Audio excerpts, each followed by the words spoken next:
I never particularly enjoyed learning languages at school. I wasn't very good at it and I gave them up at the earliest opportunity. But in my adult life, I've had to learn some languages. My wife and I went to live abroad for a while. We had to learn two different languages.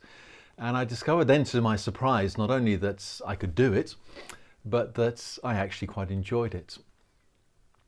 Learning a new language can be a real gift. That's the theme of these little videos that I'm doing at the moment, exploring different gifts. And so today, the gift of a new language. But not necessarily the language we expect, because this is a language that I've been learning more recently, which is described as the language of lament. It's a word that's used in Christian circles to mean a way of expressing our grief or our sense of loss, or indeed expressing our anger and our frustration. We get quite a lot of this in the Bible. People don't always realise, but the Psalms of the Bible, a lot of them, about 40% of them in fact, are Psalms of lament. It's the language of anger and sadness. And it is a language which doesn't necessarily come naturally to us, so we have to learn it. Here's an example from Psalm number 13. How long, O Lord, will you forget me forever?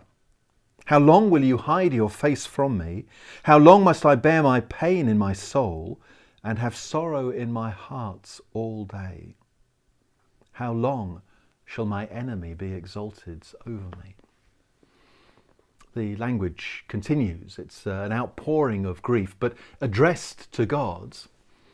And the ending of the psalm then is really interesting, because having poured out this anger and this frustration, these questions of how long, finally the psalmist ends with these words, "But I trusted in your steadfast love.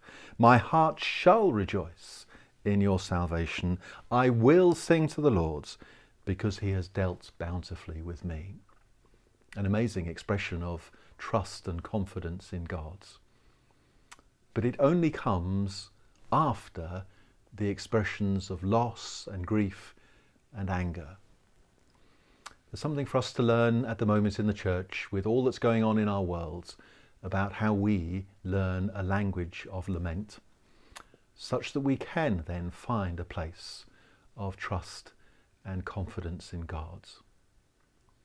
So I pray for you, wherever you may be watching this today, that you may learn that new language and have that gift of that new language, and that you may be led to the place of confidence and trust in God.